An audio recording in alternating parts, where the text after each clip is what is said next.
my great upline, double universal crown director, VMCM member, Mr. Purushottam Dasu sir.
आवाज नहीं आ रहे yes so very fantastic Telangana reservation ఉంది కాబట్టి ఫస్ట్ మేడం మాట్లాడతారు. Good morning leaders. నా పేరు పూర్ణిమ దాసు. నేను 5 years నుండి బిజినెస్ బిల్డ్ చేస్తున్నాము. సో మా టాపిక్ వచ్చేసి ఇన్నోసెన్స్. నిజమే ఫ్రెండ్స్, మేము ఇన్నోసెన్స్గా ఇంతవరకు ఉన్నాం, ఇప్పటికి ఉంటాం, ఎప్పటికీ ఉంటాం. Thank you leader. So first మేము కూడా ఇలాంటి మీటింగ్ వచ్చి అటెండ్ అయ్యాము. సో ఒక ఊర్లో ఒక యాగం జరుగుతుంటే అందరూ వర్షం కోసం యాగం చేస్తుంటారు అనమాట. అందరూ ఏంటంటే వర్షాలు ఎలా పడట్లే కదా, యాగం జరిగినా వర్షం పడదని చెప్పేసి అందరూ మామూలు ఒత్త చేతులతో వస్తూ ఉంటారు. కానీ ఒక అబ్బాయి మాత్రం ఒక గొడుగు పట్టుకుని వస్తాడు అనమాట. సో గొడుగు పట్టుకుని ఎందుకు వస్తున్నాడు అంటే 2-3 రోజులు వచ్చాడు. సో 4వ రోజు స్టార్ట్ అయింది వర్షం. సో ఎందుకంటే ఈ విషయం చెప్తున్నాను, ఫెయిత్ మీద, బిలీవ్ మీద ఈ బిజినెస్ ఆధారపడుతుంది. సో మేము వచ్చినప్పుడు yes I will do it అని చెప్పేసి నమ్మకంతో వస్తూ ఉన్నాం. సో ఫస్ట్ మా సక్సెస్ వచ్చేసి ఛత్రి కింద నడిచాడు డ్రీమ్ చేసాము. వచ్చినప్పుడు డియూసిడీగా ఫస్ట్ డ్రీమింగ్ చేస్తూ క్రౌన్ అయ్యాము ఫస్ట్ ఎఫర్ని. సో 2వ సంవత్సరం డ్రీమ్ చేస్తూ యూసిడీ అయ్యాము. సో 3rd ఎఫర్ని డ్రీమ్ చేస్తూ డియూసిడీ అయ్యాము. సో ఇదంటే ఇన్నోసెన్స్. మనకు ఈవినింగ్ టీమ్ సిస్టమ్ ఏదైతే చెప్తుందో అది చేస్తున్నాము. సో ఆచరిస్తున్నాము, వర్క్ చేస్తున్నాము. సో మీరందరూ కూడా మేమే చేస్తామంటే మీ ప్రతి ఒక్కరికి సాధ్యమవుతుంది. సో ఇన్నోసెన్స్ అనేది ఆధారపడి ఉంటుంది. So thank you leaders, thank you, wish you well. Yes నా పేరు పురుషోత్తం దాసు. నేను పోలీస్ డిపార్ట్మెంట్లో ఒక 14 సంవత్సరాలు జాబ్ చేశాను. పోలీస్ జాబ్ అంటే ఎంతమందికి నచ్చుతుంది ఒకసారి చేతులు లేపండి. మీకు నచ్చదా? ఏమైనా మీకు చలానా రోడ్డు మీద చలానా రాస్తారా ఏమి, లేకపోతే డ్రంక్ అండ్ డ్రైవ్లో పట్టుకుని వెళ్ళిపోయారా ఏమి? సో జాబ్ రా నాయన, నచ్చుతుందా లేదా? సినిమాలు చూసినప్పుడు అనిపిస్తుంది, అంకుశం సినిమాలు చూసినప్పుడు సత్యం ధర్మ మీకు ఏమైనా పేరు పెట్టు అని చెప్పి ఒక డైలాగ్ వస్తుంది పోలీసులో, అవునా కదా? ఆ డైలాగ్ వచ్చినప్పుడు అరే ఏందిరా పోలీసు ఇట్లా ఉండాలనుకో చెప్పి అనిపించేది అనమాట. కానీ పోలీసులకు వచ్చినాక అర్థమైంది రియాలిటీ అనేది చాలా డిఫరెంట్ ఉంటుంది. అవునా కదా? ఉండదా? సో 14 సంవత్సరాల్లో 2006లో సెలెక్ట్ అవ్వడం జరిగింది, 2007లో ట్రైనింగ్ అయిపోయింది, 2008లో పోస్టింగ్ ఇచ్చారు. పోస్టింగ్ ఇచ్చిన తర్వాత అర్థమైంది ఏంటంటే జాబ్లో జీతం వస్తుంది కానీ జీవితం అయితే రాదు. ఇంతేనా?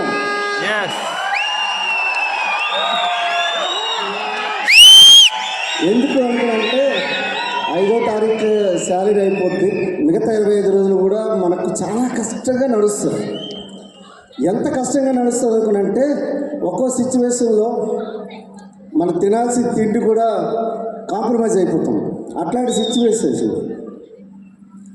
అయితే నేను ఈరోజు సబ్జెక్ట్ దాని గురించి మాట్లాడాను. నేను ఎక్సెల్గా ఇన్నోసెన్సీ నాది.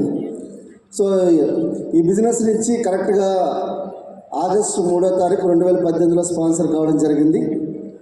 ఇప్పుడు 20 లక్షల రూపాయలు పర్ మంత్ సంపాదిస్తున్నాను వెస్టీజ్ నుంచి. అది కూడా ఒక్క ఐడి. సో ఇంకో ఫ్యామిలీ ఐడి కూడా ఉంది. సో దాన్ని కూడా డెవలప్ చేస్తున్నాను. ఇవన్నీ ఎలా చేయగలుగుతున్నాం అనుకున్నంటే నాకు అమాయకత్వం అంటే ఉండడం అనుకున్నంటే నచ్చదు. ఎవరైనా మాట వినాలనుకునే నచ్చదు. చిన్నప్పటి నుంచి కూడా ఫుల్లీ ఎక్సైటెడ్ ఉండేవాడిని. కానీ నాకు ఒక కథ మాత్రం నన్ను మార్చేసింది. ఆ కథ నన్ను అనుకున్నంటే ఒక చిన్న పిల్లాడు రౌండ్లో పరిగెడుతున్నాడు. ఎక్కువ సౌండ్ వస్తుంది, నా వాయిస్ మళ్ళీ ఎక్కువ వస్తుంది. ఎస్, ఒక అబ్బాయి పరిగెడుతున్నాడు. ఒక రౌండ్గా ఒక 4 రౌండ్లు ఉన్నాయి, 4 రౌండ్లో పరిగెడుతున్నాడు. ఈ పరిగెత్తే క్రమంలో ఏమవుతుంది అనుకున్నంటే ఫస్ట్ రౌండ్ ఫస్టే ఉన్నాడు, సెకండ్ రౌండ్ ఫస్టే ఉన్నాడు, థర్డ్ రౌండ్ ఫస్ట్ ఉన్నాడు. కానీ ఆయనకంటే కొద్దిగా ముందుకెళ్ళేసరికల్లా ఒక 2 వ్యక్తులు మాత్రం పరిగెత్తుకుని వెళ్తున్నారు. పరిగెత్తుకుని వెళ్తేసరికల్లా ఒరే నాయన థర్డ్ రౌండ్లో నేను వెనుకైపోయినా అని అనుకున్నాడు. అయినా పరిగెడుతున్నాడు. ప్రయత్నం ఆగకుండా పరిగెడుతూ అలాగే 4వ రౌండ్కి వచ్చేసి 4వ రౌండ్ వచ్చిన తర్వాత already first, second, third. So winner runner and next నేనే వచ్చేస్తానని చెప్పి అనుకున్న తర్వాత ఆ 2 వెళ్ళిపోయిన తర్వాత ఈయన వచ్చిన తర్వాత రిజల్ట్ ఎవరైతే అనౌన్స్ చేస్తాడో ఆయన చేతి ఇలా లేపి యు ఆర్ ద విన్నర్ అని చెప్పి ఆయన లేపడం జరిగింది. సో ఇక్కడ విషయం ఏందనుకున్నంటే అక్కడ ఎవరైతే 2 పరిగెత్తిన వాళ్ళు ఉన్నారో వాళ్ళు థర్డ్ రౌండ్ కంప్లీట్ చేసి 4th రౌండ్లోకి ఎంటర్ అవుతున్నారు. ఈయన మాత్రమే 4th రౌండ్ కంప్లీట్ చేశాడు. సో ఇక్కడ విషయం ఏంటంటే ఇన్నోసెన్సీ వెరీ ఇంపార్టెంట్. సో నేను అట్లనే నాకు ఈ బిజినెస్లో నేనేం చేస్తున్నా కూడా పొద్దున్న వెళ్ళాను, 6 గంటలకు వెళ్ళాను అనుకుంటే నాకు అర్థమైంది 6 నుంచి 9 వరకు పోలీస్ స్టేషన్లో వెళ్ళక ముందు 3 గంటలు పనిచేసేటోళ్ళు. ఇన్నోసెన్స్, పిచ్చి. ఎంత పిచ్చి అనుకునంటే మీకు తెలియదు. డైరెక్ట్ సెల్లింగ్ 2012లో వచ్చాను నేను. వచ్చినప్పుడు మా మిస్సెస్ ప్రెగ్నెంట్ ఉంటే ఆమె 7వ నెల గర్భిణి, 7వ నెలలో మా పాప పుట్టింది. అంటే ఇక్కడ కాదు, డైరెక్ట్ సెల్లింగ్ ఇండస్ట్రీలో ఇంకో కంపెనీలో చేసినప్పుడు ఆమెను ఎక్కించుకొని ఇక్కడి నుంచి సాద్నగర్ జడ్చర్ల 100 కిలోమీటర్లు ఎత్తుకొని తిరిగేటోడిని. పిచ్చోళ్ళు లెక్క తిరిగేటోడిని నేను. ఎంత పిచ్చి అనుకుంటే మా పాప లోపల పిండం కదిలిపోతే 28 రోజులు హాస్పిటల్లో ఉండిపోయింది. 28 రోజులు మీ పాప అయినా బతుకుతుంది, లేదంటే మీ మిస్సెస్ అయినా బతుకుతుంది అని చెప్పి డాక్టర్లు చెప్పారు. ఒకసారి ఆలోచించుకోండి. పురుషోత్తం దాస్కి 20 లక్షలు వస్తుంది. యాడ్రా నాయన, మీరు చేసే పనే కాదు. నాకు తెలిసి పనే కాదు. మీ ఒక్కొక్క రోజు నాకు తెలిసి 20 ప్లాన్లు చెప్పాలనుకుని మా మిస్సెస్ చెప్తా ఉంటుంది. నీవు 20 చెప్పినావు, నేను 20 ఎవరు చెప్పినా అంటుంది. మీరు 20 ఎవరు చెప్పినా ఉంటుంది. అందుకే ఈయన చేసే పనికి రేపు ఇందిరాగాంధీ స్టేడియంలో ఆమెకి లైఫ్ టైం అచీవ్మెంట్ అవార్డు అని 2 కేంద్ర ప్రభుత్వం నుంచి అవార్డు ఇవ్వబోతున్నారు ఆమెకి. ఒకసారి ఆలోచించండి. పిచ్చి వైఫ్ అండ్ హస్బెండ్ ఆమె నేను దూకుతాం అంతే. నుంచి పని చేయనుకుంటే దూకుతాం అంతే. అశోక్ సార్ అంటాడు, సార్ ఇన్ని లక్షలు సంపాదిస్తుంటారు కదా, ఏ రోజైనా నా మాట వినకుండా ఉంటారేమో అని అనుకుంటా సార్ అనుకుని చెప్పి అంటాడు. లేదు సార్, మీరు ఏదైనా చెప్పండి చేస్తా అంటాడు. చెప్పండి సార్ చేస్తాను అంటాడు. మీరు ఏది చెప్పండి నేను చేస్తాను. సార్కి ఇప్పుడు కూడా టెస్ట్ చేయలేదు సార్. మీరు 500 PV అని చెప్పి మీరు గ్రూప్లో వేస్తారు కదా, 500 PV అని చెప్పి నేను రెగ్యులర్గా చెక్ చేస్తాను. ఆల్మోస్ట్ 6 సంవత్సరాల నుంచి చెక్ చేస్తున్నా. ఒక్కరోజు కూడా 2వ తారీఖు దాటి 3వ తారీఖు కూడా 500 PV సెల్ఫ్ PV లేదు సార్ ఇది అని చెప్పిన అశోక్ సార్ ఇక్కడ ఉన్నాను. అది నా కమిట్మెంట్, అది నా ఇన్నోసెన్సీ. చాలామంది ఇక్కడ ఉన్న లీడర్స్, కొంతమంది వ్యక్తులు ఉన్నారు, వాళ్ళకి సెల్యూట్ కొట్టవచ్చు. చెప్తారు తప్ప ఏమి చేయరు, చెప్పడమే తప్ప ఏమీ చేయరు. నాకు అట్లా తప్పని కొట్టాలనిపిస్తుంది. 3rd డిగ్రీ చేసి పైకి ఎక్కించి కింద పెడతారు ఒకటి ఇట్లా, అట్లా పెట్టాలనిపిస్తుంది. నవ్వకండి, చేస్తున్నారు చాలామంది దుర్మార్గులు ఉన్నారు. ఎలాంటి వాళ్ళు తెలుసా, చెప్తారు అంతే. నాకు అర్థమే కాదు. కోట్లు వస్తున్నాయి, లక్షలు వస్తున్నాయి, కార్లు వస్తున్నాయి, బ్రీజా తీసుకున్నా, బెంచ్ తీసుకున్నా, ఈరోజు 20 లక్షల రూపాయలు తీసుకున్నా, నీకే బుర్ర ఉండదా లేదా అని చెప్పి అంటుంటాను. ఒక్కోసారి ఏమనలేం కదా, సిస్టమ్ ఒప్పుకోదు. భారీ సార్ ఫోన్ చేస్తాడు, దాసు ప్రశాంత్ ఆరాంసే బాతుతారు సార్ అంటారు. నాకైతే మామూలు కింద నుంచి 100, 200, 300 ఎట్లా ఒక సర్రని లాగుతుంది, మామూలుగా ఉండదు. అబద్ధం చెప్పినా, ఎవరైనా మోసం చేసినా కూడా ఈ కాలు ఉంది కదా, అటుపక్క ఇటుపక్క పెట్టేసి మధ్యలో ఎక్కడ తంతాను, అంత కోపం నాకు. కానీ ఇక్కడికి వచ్చినాక మనుషులు చూసి అర్థమైంది ఏంటంటే, ఎవడైతే పని చేస్తాడో వాడితో పని చేయండి. మన చీఫ్ మినిస్టర్ డాక్టర్ ఎస్పీ గారు సార్ అన్నారు, ఎవరు పని చేస్తారో వాడితో పని చేయాలి. చాలా సింపుల్గా కాదా? మీకు అర్థమే కాదేమో. నేను ఇన్నోసెన్స్ డిసెంబర్ 2025లో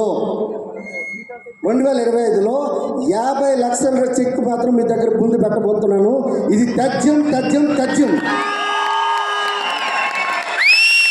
ఎందుకు అనుకున్నానంటే, లాస్ట్ టైము ఒక 6 months బ్యాక్ ఫోన్ చేశారు భారత్ సార్. ఫోన్ చేసి నువ్వు 25 లక్షల చెక్ గురించి పనిచేయాలి అవసరం అన్నాడు. లాస్ట్ మంత్ ఎంత ఉంది నాది? 20 ఉంది. ఇంకా 5 తక్కువైందా లేదా? ఇక్కడ విషయం ఏంటి అనుకోనంటే, పని ఇంపార్టెంట్. 16-18 గంటలు చదువుకి ఒక ఉద్యోగం వచ్చింది పోలీస్ డిపార్ట్మెంట్లో. అది పక్కన పెట్టి నేను ఇప్పుడు కూర్చోన్నా పని చేయాలనుకుంటే ఒకసారి ఆలోచించండి. మీరు ఇక్కడ చాలామంది చదువుకునే వాళ్ళు ఉన్నారు, చాలామంది గవర్నమెంట్ జాబ్ చేస్తున్నారు, ప్రైవేట్ జాబ్ చేస్తున్నారు, లక్షలు సంపాదించే వాళ్ళు ఉన్నారు. ఒక జాబ్ పక్కన పెట్టుకొని వచ్చి ఒక బిజినెస్ చేయాలనుకుంటే ఎంత ధైర్యం ఉండాలి. మా ఇంటి దగ్గర ఇప్పుడు కూడా తెలిసింది, ఒకవేళ సిచ్యువేషన్ వస్తే నేను డబ్బులు పంపించకపోతే ఇల్లు గడవదు, అలాంటి సిచ్యువేషన్. మా బ్యాక్గ్రౌండ్ ఏం లేదు. అట్లాంటి బ్యాక్గ్రౌండ్ నుంచి ఒక బిజినెస్ పట్టుకొని వచ్చి నేను బయటకు వెళ్ళిపోతే మా మేడం ఇలా తిలకం దిద్ది, దాసు చలో బిజినెస్ చేయరా అని అంటది అనుకుంటుంది ఆమె.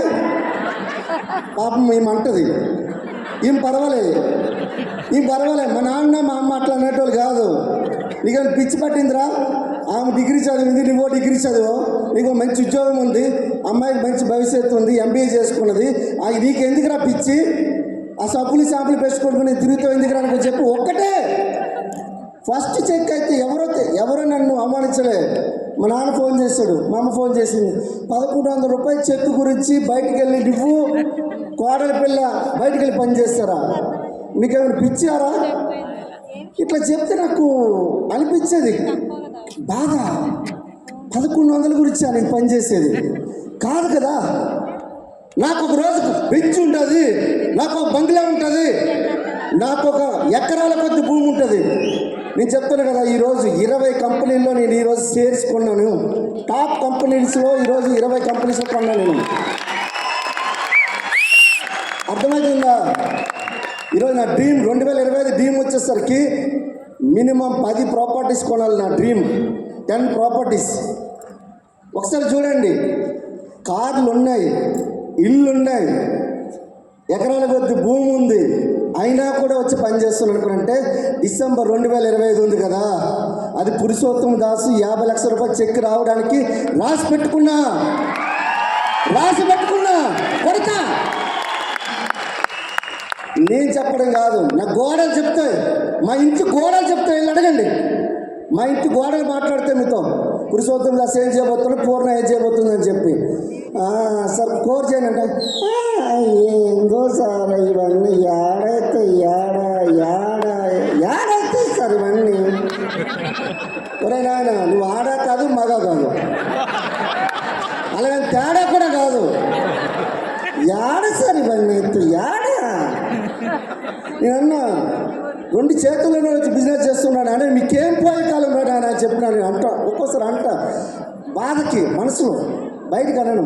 బయట అన్నామంటే మళ్ళీ ఈగో ఫీల్, మళ్ళీ ఇమీడియట్గా ఏం చేస్తారు, అప్లై కంప్లైంట్ చేస్తారు. సార్ దాస్ సార్ ఎట్టన్నాడు అట్టన్నాడు. ఎందుకు అనుకుంటే జీవితం చాలా చిన్నది. ఒక ఆయన 3 లక్షల అప్పు గురించి సూసైడ్ చేసుకుని చచ్చిపోయాడు. ఒక స్టార్ డైరెక్టర్ ఇక్కడ మనకు 3 లక్షల అప్పు. ఎవరికి ఎంత ప్రాబ్లం ఉంటుందో తెలియదు మనకి. ఇక్కడ పని చేయడం అనేది ఇంపార్టెంట్. ఈ శరీరం ఉంది కదా, ఏం చేస్తాం ఈ శరీరం? ఈ శరీరాన్ని నీ శ్వాస ఆగిపోతే చచ్చిన చేపతో కూడా కొద్ది డబ్బులు ఏమైనా వస్తాయేమో చచ్చిన చేపకి, కానీ ఈ శరీరానికి కూడా రాదు.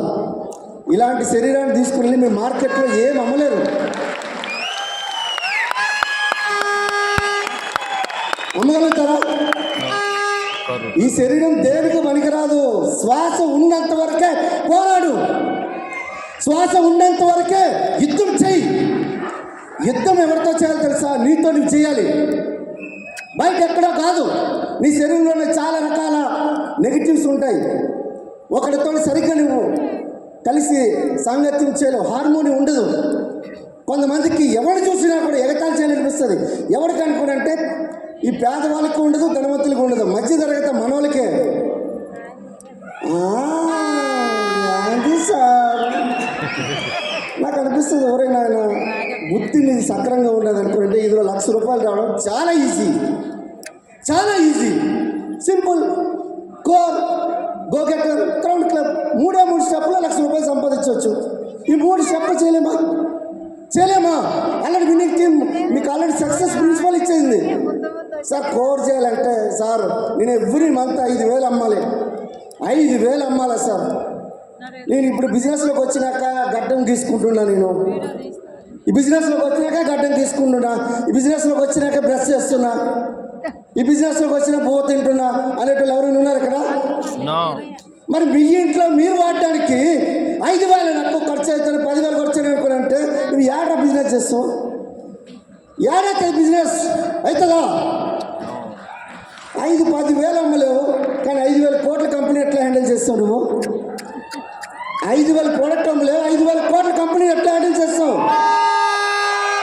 ఈరోజు గవర్నమెంట్ పిలిచి ఇందిరాగాంధీ స్టేడియంలో నాయన మీరు బాగా పనిచేస్తున్నారని చెప్పి లైఫ్ టైం అచీవ్మెంట్ అవార్డు ఇవ్వబోతుంది మన ముగ్గురు లేడీస్కి. ఇక్కడ అర్థం చేసుకోండి.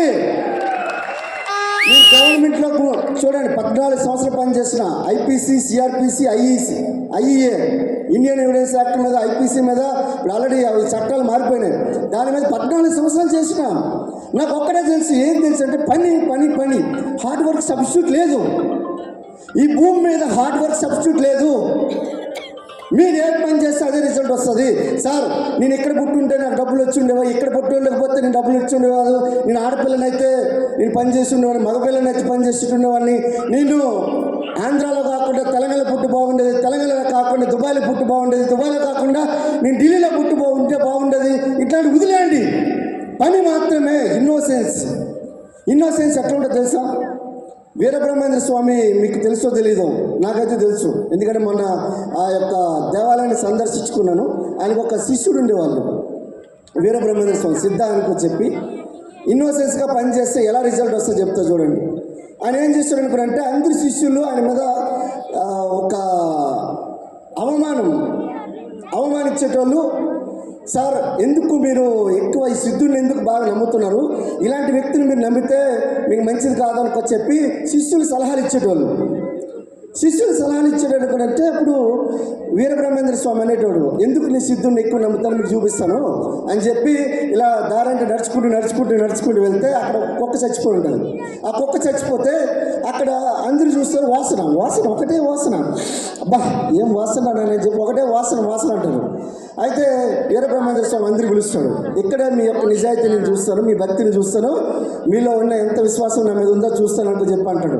అవునా సరే అని చెప్పి అక్కడ ఆపిన తర్వాత అక్కడ కుళ్ళిపోయిన ఏదైతే కుక్క శవం ఉందో ఆ శవము మీరు తినండి అని చెప్పి అందరికీ చెప్తాడు. అందరికీ చెప్పేసరికి ఒక్కడు వెళ్ళడు, ఒక్కడు తినడానికి వెళ్ళదు. ఎందుకు? కంపు ఎవడైనా వెళ్తాడా వెళ్ళడు కదా. సో ఒక సిద్ధునికి చెప్పాడు మీరు వెళ్ళండి అనుకునంటే సిద్ధుడు ఇమీడియట్గా వెళ్ళి ఏం చేస్తాడు అనుకునంటే ఆ స్వామి అనుకో చెప్పి పాదాలకి నమస్కారం చేసుకుని వెళ్ళి తింటుంటాడు. ఆ కుక్క మాంసం ఏదైతే ఉందో తింటుంటాడు. తినేసరికి అందరూ ఒరే ఇది కుళ్ళిపోయిన కుక్క మాంసం తింటుండే అనుకో చెప్పి ఒకటే అనుకు నవ్వుతున్నాడు. కానీ యాక్చువల్గా ఆయన గురువుకి ఎప్పుడైతే నమస్కారం చేసుకుని అక్కడికి వెళ్ళేసరికల్లా అవి పలు రకాల పండ్లు, అవి రకరకాల పండ్లు అయిపోయినవి. ఆయన పండ్లే తింటున్నాడు. ఈ చూసే వాళ్ళందరికీ కుక్క మాత్రమే కనిపిస్తుంది, కుళ్ళిపోయిన కుక్క మాంసం మాత్రమే తింటున్నది కనిపిస్తుంది. మీకు ఇక్కడ కూడా చాలామంది సిద్ధులు ఉన్నారు, అలాగని చెప్పే విశ్వాసం లేని ఇక్కడ డిస్ట్రిబ్యూటర్లు కూడా ఉన్నారు. అర్థమవుతుందా? ఇక్కడ చాలామంది సిద్ధులు ఉన్నారు, వాళ్ళందరూ ఫస్ట్ వాళ్ళు సెకండ్ వాళ్ళు వచ్చి ఫాస్ట్గా వచ్చి లక్షలు సంపాదించారు. ఆల్రెడీ కూర్చున్న వాళ్ళు కూడా ఉన్నారు. కొంతమంది సార్ సార్ అవుతుందా లేదా ఇట్లాంటి పెట్టుకోకండి సార్, ఒక ఫస్ట్ సెషన్ ఆర్డర్ తీసుకున్న భారీ సార్ మీకు 100% ఇక్కడ విశ్వాసం ఉన్నది అనుకుంటే ఖచ్చితంగా సక్సెస్ అవుతారు. కానీ innocence is the very important. అర్థమవుతుందా? ఎంతమంది ఇన్నోసెన్స్తో పనిచేస్తారు చెప్పండి? అలాగే ఉండండి. అందరూ ఉన్నారా? సరే ఎంతమంది స్వర్గం కావాలి? అలాగే కావాలి. స్వర్గం ఎందుకు కావాలా? మరి ఎంతమంది సావడానికి సిద్ధంగా ఉన్నారు?